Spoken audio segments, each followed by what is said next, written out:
Back in the days जब मैं 9th standard में था, हमारी मैम हमसे एक क्वेश्चन करती हैं that in which months there are 28 days. I was like February. But ma'am थोड़ा मुस्कुराई और बोली 28 डेज तो हर महीने में आते हैं, किसी किसी में उससे भी ज़्यादा हो जाते हैं। Then I was quite shocked. But what I felt is, ज़रूरी नहीं है कि आप पहली नज़र में जो भी कुछ विजुअलाइज करें सिर्फ उतना ही सच हो। सो द लर्निंग इज़, जब भी कभी कोई कुछ आपसे बताए या दिखाने की कोशिश करे, सो बेहतर है कि आप पहले उस चीज़ पे कंसंट्रेट करें, अपनी अवेयरनेस बढ़ाएं और सिर्फ उस बात पे फोकस करें जो डेफिनेटली एग्जिस्ट करती है बट कहीं ना कहीं हिडन है। और ये बात मैंने आपको वीडियो स्टार्ट होने से पहले इसलिए बताई क्योंकि थ्रू आउट द वीडियो आपको ये बात याद रखनी है।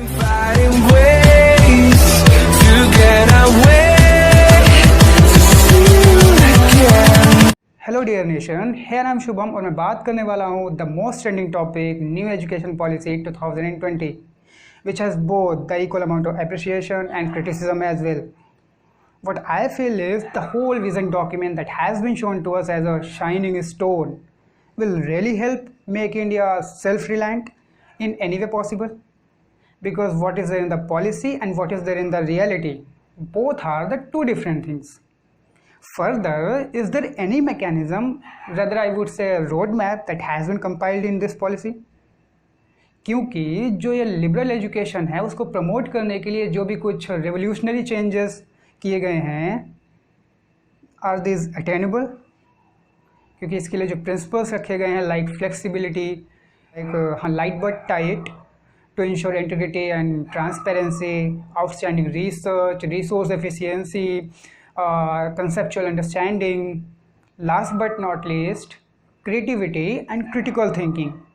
I think this particular point, this particular principle has a broad meaning in itself, needs some more focus. अच्छा, इन सब के बाद अगर कुछ छोटे मोटे फैक्टर्स सरसरी निगाह डालें तो पता चलता है कि ये पॉलिसी पूरे 34 साल बाद आई है। और अगर उससे पहले भी जाएं तो 1968 में जब श्रीमती इंदिरा गांधी जी प्राइम मिनिस्टर थी तब पहली एजुकेशन पॉलिसी आई थी और उसे फॉर्म करने में जिस कमीशन ने काम किया था वो कोठारी कमीशन था।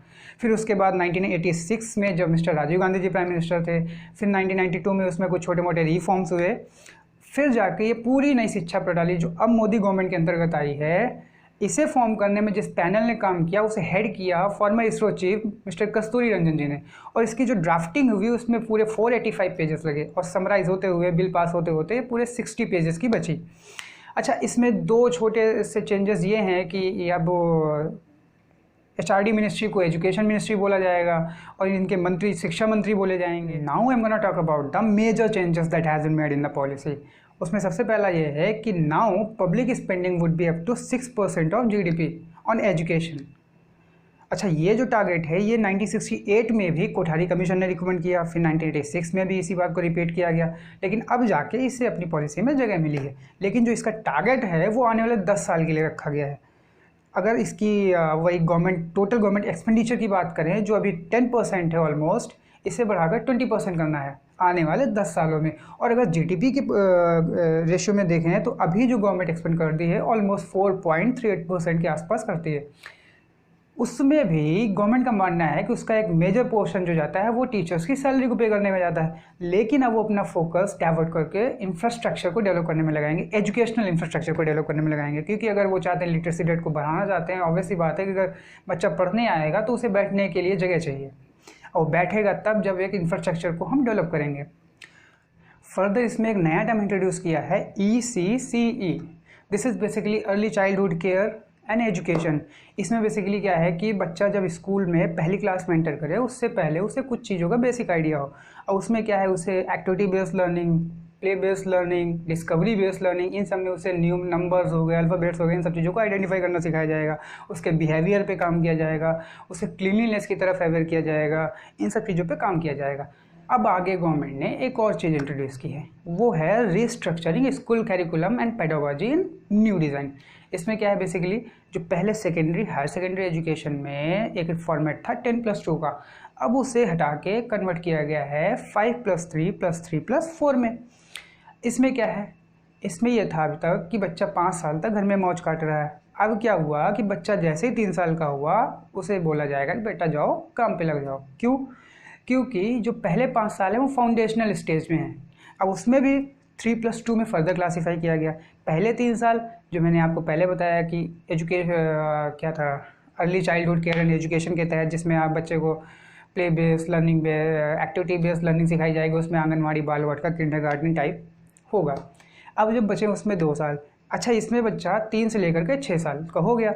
अब 6 साल से 8 साल तक क्लास 1 और क्लास 2 में रहेगा। फिर आती है प्रिपरेटरी स्टेज 3 साल की, जिसमें बच्चा क्लास 3 से क्लास 5 तक पढ़ेगा। अब उसमें बच्चा आई थिंक हाँ 8 से 11 साल का हो गया। अब बात आती है मिडिल स्टेज की। इसमें भी आपके 3 साल, इसमें क्लास 6 से 8 तक क्लास चलेगी। इसमें आपका एज क्राइटेरिया 11 से 14 साल होगा। इसमें फोकस किया जाएगा एक्सपीरियंशियल बेस्ड लर्निंग पे, जिसमें क्या है, आप क्लास 6 से कोडिंग सीख सकोगे। प्रैक्टिकल नॉलेज गेन करने के लिए आप इसमें इंटर्नशिप्स कर सकते हो। इंटर्नशिप कहाँ पे कर सकते हो, जैसे कि आप इलेक्ट्रिक वर्क कर सकते हो, मेंटल वर्क कर सकते हो, गार्डनिंग कर सकते हो, पॉटरी मेकिंग कर सकते हो, कारपेंटर के यहाँ काम कर सकते हो। What I feel there will be basically some earning with learning। अच्छा एक बात बताना मैं भूल गया कि जो कोडिंग होगी उसमें बेसिकली आपकी लॉजिकल एबिलिटी को एनहेंस करने के लिए ये चीज़ पर्टिकुलर लाई गई है। अब उसके आगे एक स्टेज आती है सेकेंडरी स्टेज, जहाँ पे क्लास 9 से क्लास 12 तक, उसमें आपका एज क्राइटेरिया 14 से 18 साल होगा। यहाँ पे जो बात है, यहाँ पे ये है कि अब no more hard separation between science, commerce, arts. अब आप सारी बंदिशें खत्म, जो सब्जेक्ट चूज़ करना चाहें, जैसे चूज़ करना चाहें आप कर सकते हैं, आप पढ़ सकते हैं। इसमें भी आप ना कोई कैरिकुलम और एक्स्ट्रा कैरिकुलम को लेकर भी कोई वाद विवाद नहीं रहा। तो कहने का मतलब यहाँ पे ये है कि आप साइंस के भी सब्जेक्ट चूज़ कर सकते हो, यहाँ पे आप आर्ट्स के भी कुछ सब्जेक्ट ले सकते हो, जैसे भी आपका जहाँ जैसे मन। म्यूज़िक ले सकते हो, डांस ले सकते हो, ये सारे एज ए सब्जेक्ट ट्रीट किए जाएंगे। अब सबसे बड़ी बात ये है, और ये बहुत ही अच्छी बात है मेरे हिसाब से। लेकिन मेरे हिसाब से यहाँ पे जो एक छोटी सी प्रॉब्लम ये आएगी, मान लीजिए कहीं किसी स्कूल में 2 ही बच्चे चाहते हैं, डिफरेंट ऐसे सब्जेक्ट चूज़ कर लिए जहाँ पे 2 ही बच्चे हैं उस सेम स्ट्रीम में, तब प्रॉब्लम ये आएगी कि वहाँ पे स्पेशल टीचर उसके लिए तो हायर नहीं किया जाएगा। तो मेरे हिसाब से छोटी मोटी प्रॉब्लम आएगी। खैर इतना बड़ा अच्छा चेंज है तो कहीं ना कहीं कुछ चीज़ें सॉर्ट आउट हो जाएंगी। अब उसके बाद जो क्लास 9 से क्लास 12 में आपके कुछ नए subject such as artificial intelligence, organic living, ऐसे कुछ करके कुछ डिफरेंट चीज़ें हैं जो इम्प्लीमेंट हो सकती हैं। मुझे बेसिकली उस चीज़ का कोई आइडिया है नहीं, लेकिन जो चीज़ें उसमें मैंने आपको बताई। अब इसके आगे बात आती है सिलेबस की। वो भी अपडेट किया जाएगा एज़ पर नेशनल नीड, क्योंकि कुछ टॉपिक इंक्लूड होंगे, कुछ टॉपिक हटाए जाएंगे यहाँ पे। तो अच्छी बात है, ओवरऑल ये ऑल इन ऑल अच्छी बात है। अब बेसिकली बात करते हैं हायर एजुकेशन की। अब हायर एजुकेशन में कुछ पहला एक नॉर्मल चेंज ये हुआ है कि अब जो यूनिवर्सिटीज़ हैं उनका नामकरण उनके ओनर्स के नाम पे नहीं, जो अभी तक मैक्सिमम केसेस में होता आया है, अब उनका नामकरण क्वालिटी ऑफ एजुकेशन की तर्ज पे होगा। और दूसरा जो सबसे बड़ा चेंज आया है वो ये है कि यूजीसी और AICTE को हटा दिया गया है, यूनिवर्सिटी ग्रांट कमीशन और all India council for technical education. अब बात आती है इसे रिप्लेस कौन करेगा। इसे रिप्लेस करने के लिए एक नई बॉडी फॉर्म होगी, वो है one umbrella body, higher education commission of India. उसके भी 4 वर्टिकल्स होंगे, मतलब ये कि उसके अंदर में 4 बॉडीज़ होंगी जो इसी के अंदर में काम करेंगी। फिर जो सबसे बड़ा मेजर चेंज आया वो है मल्टीपल एंट्री एंड एग्जिट को इंट्रोड्यूस किया गया। ये बेसिकली क्या है, ये बेसिकली ये है कि जब आप ग्रेजुएशन करते हो, बीटेक वगैरह जो भी करते हो, उसमें क्या, अगर आपने पहले साल किया और फॉर सम रीज़न आप ड्रॉप कर रहे हो, तो वहाँ पे अब ऐसा नहीं है कि आप फिर दोबारा कभी करने गए तो वहाँ पे आप पहले साल से कंटिन्यू करें, नहीं। अब आपने 1 साल कर लिया, उसके बाद आपको सर्टिफिकेट मिल जाएगा। 2 साल अगर किया और तब छोड़ा तब आपको डिप्लोमा मिल जाएगा। 3 साल कर रहे हो तो उसके बाद आपको बैचलर डिग्री मिल जाएगी। लेकिन अब उसके बाद भी अगर आप रिसर्च में जाना चाहते हो तो उसके बाद 1 साल बढ़ जाता है, उसे करने के बाद आपको डिग्री विद रिसर्च मिलेगा। अब बात आती है कि अभी तक क्या था, जैसे हम लोग का ग्रेजुएशन में मैंने भी कॉम किया है तो उसके हिसाब से बता रहा हूँ कि तीसरे साल के बाद आपकी डिवीज़न बनती है। डिवीज़न कैसे बनती थी, तीनों साल के मार्क्स को देख करके। तो अब क्या है, यहाँ पे बोला गया है कि आप पहले साल जब छोड़ देते हो तो आपको एक सर्टिफिकेट मिल जाएगा, लेकिन यहाँ पे आपके क्रेडिट्स को सिक्योर किया जाएगा। वो कैसे, उसके लिए फॉर्म की जाएगी एकेडमिक बैंक ऑफ क्रेडिट, जिसमें बेसिकली डिजी लॉकर्स होंगे। उसमें आपकी डिटेल्स इन द सेंस कि आपके मार्क्स हो गए, बाकी और जो भी क्राइटेरिया फुलफिल किया जाता है उसको आपके डिजी लॉकर में रखा जाएगा। अब जब आप 1 साल करने के बाद ड्रॉप कर दिया और फिर कहीं दूसरे कॉलेज में एडमिशन लेने गए तो वही मार्क्स आपके आगे कंटिन्यू करेंगे, फिर इसी तरह कंप्लीट करके आपका फाइनल जो डिग्री मिलेगी वो उन क्रेडिट्स के हिसाब से मिलेगी। ये बेसिकली क्रेडिट का मुद्दा। अब उसके बाद आती है पोस्ट ग्रेजुएशन, मास्टर्स के लिए। मास्टर्स के लिए क्या बोला गया है, अभी तक क्या था, मास्टर्स आप 2 साल के लिए का होता था। अब क्या है, अगर आप ग्रेजुएशन जो 4 साल का, जिसमें आपने रिसर्च वाला 1 साल है उसको ग्रेजुएशन में ही कर लिया, तो यहाँ पे आपको मास्टर्स 1 साल का करना पड़ेगा। लेकिन अगर 3 ही साल वहाँ पे किया, तब अगर आप इधर मास्टर्स कर रहे हैं तो आपको 2 साल का करना पड़ेगा। फिर उसके बाद बात आती है, क्योंकि ओवरऑल आपके 5 साल ही रहेंगे। अगर आप देखें जो यहाँ पे change in multiple entry and exit के तौर पे लाया गया है, वो ये बेसिकली अगर ओवरऑल देखें तो 5 साल ही है, क्योंकि पहले आप 3 साल ग्रेजुएशन, 2 साल मास्टर्स। अब क्या है, अगर आप उधर 4 साल करते हो तो इधर 1 साल, अगर आप उधर 3 साल करते हो, क्योंकि आप सिर्फ मान लीजिए कहीं अप्लाई करना चाहते हो, वहाँ पे सिर्फ ग्रेजुएशन चाहिए सिंपल, तो आपने 3 साल का किया, वहाँ पे अप्लाई कर दिया। लेकिन अब क्या है, अगर आप रिसर्च का भी उसमें कर लेते हो, तो तब अगर आप मास्टर्स करने इधर आ रहे हैं तो ये 1 साल का रह जाएगा।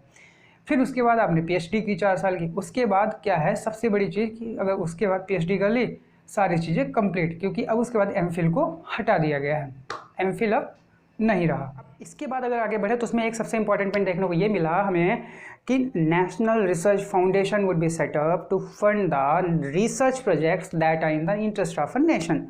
अच्छा, अब हमें इसकी ज़रूरत क्यों पड़ी, क्योंकि अभी तक जो हम इन्वेस्ट करते आए हैं अपने रिसर्च प्रोजेक्ट्स में, वो बहुत ही थोड़ा अमाउंट रहा है। वो ऑलमोस्ट जो रहा है वो 0.69% ऑफ जीडीपी रहा है। बट एट सेम टाइम अगर हम कंपेयर करें अदर नेशन से, तो उसमें जो सबसे ज़्यादा अमाउंट इन्वेस्ट करता आया है वो है इजराइल। वो almost 4.3% of its GDP invest करता आया है। वहीं पे साउथ कोरिया 4.2%, यूएसए 2.8%, चाइना 2.1%। तो अगर हम इनसे कंपैरिजन करें तो हम बहुत ही पीछे हैं। यही रीज़न है कि अब हमें अपने इनोवेशन टेक्नोलॉजीज़ को स्ट्रॉन्ग करना है, उसमें टेक्नोलॉजीज़ में आगे बढ़ना है। तो हमें अपने सारे जो मोस्ट ऑफ द जितना मैक्सिमम इन्वेस्ट कर सकते हैं अपने रिसर्च प्रोजेक्ट्स में, उसमें करना होगा। अच्छा, अब इसके बाद एक और पॉइंट बचता है, वो ये है कि गवर्नमेंट ने ये बोला है कि आने वाले 10 सालों में, इट मीन्स 2030 तक, हमें हायर एजुकेशन में जो एनरोलमेंट है अपनी, वो दोगुनी करनी है, 50% तक करनी है। इसका मतलब ये है कि अभी तक जो हमारे एनरोलमेंट्स थे हायर एजुकेशन में, जो बच्चों की संख्या जाती थी, वो ऑलमोस्ट अभी तक 26% तक ही थी। तो इसे अब डबल करने का टारगेट आने वाले 10 सालों में रखा गया है। अच्छा, अब ये सारी डिटेल्स तो कंप्लीट होने के बाद शायद छोटे मोटे 2-3 पॉइंट में जो पहले भूल गया बताना, वो ये हैं कि पहला ये कि ई कंटेंट अब डेवलप किए जाएंगे, ई कोर्सेज बनाए जाएंगे। वो होंगे हिंदी, इंग्लिश और अदर हमारी जो रीजनल लैंग्वेजेस हैं 8, उनमें हमारे ई कोर्सेज डेवलप किए जाएंगे। ये बहुत ही अच्छा इनिशिएटिव। उसके बाद हमारा एक और पॉइंट बचता है, वो ये है कि अब हमें एजुकेशन में टेक्नोलॉजी का जितना मैक्सिमम यूज़ किया जा सकता है उतना ज़्यादा किया जाएगा। और इसके लिए सबसे पहला काम यह है कि हमारे जितने स्कूल्स वगैरह हैं उनको डिजिटली इक्विप करना होगा। स्मार्ट क्लासेस हो गई और उसमें ई कोर्सेज जैसे ये एक इनिशिएटिव। तो ये सारी चीज़ें कहीं ना कहीं हमारे टेक्नोलॉजी को बूस्टअप करेंगी एजुकेशन के क्षेत्र में। उसके बाद क्या है, इन सब के बीच में ही टेक्नोलॉजी को बूस्टअप करने के लिए हमारे एजुकेशन सेक्टर में उसके लिए एक क्या कहते हैं, फोरम बनाया जाएगा। वो फोरम है NETF, that is national educational technology forum. उसको सेटअप किया जाएगा, यहाँ पे फॉर्म किया जाएगा। अगर अब इसके आगे बात करें तो ये सारी मेन डिटेल्स थी नेशनल एजुकेशन पॉलिसी 2020 की। यहाँ पे हमारा ये वीडियो ख़त्म हो, इससे पहले मुझे आपसे एक बात बोलनी है कि ये मेरा पहला वीडियो था, पहली बात। दूसरी ये कि अगर आपको इसमें मेरे तरफ से कहीं कोई छोटी मोटी कमी नज़र आई हो तो प्लीज़ उसे आप सजेशन के वे में कमेंट करें, मैं उसे आगे नेक्स्ट वीडियोस में फॉलो करूँ, इसकी पूरी कोशिश करूँगा। और दूसरी बात यह है कि प्लीज़ जितना हो सके ज़्यादा से ज़्यादा इसे शेयर करें, सब्सक्राइब करें। धन्यवाद। लाइक करें, और लाइक कर सके तो लाइक भी कर दें, कहीं भी थोड़ा बहुत अच्छा लगे तो मेरा अनलाइक भी कर सकते हैं, लेकिन हो सके तो ज़्यादा से ज़्यादा शेयर करें, सब्सक्राइब करें। आने वाले टाइम में आपको अच्छा कंटेंट मिलेगा, इसकी मैं पूरी कोशिश करूँगा। धन्यवाद।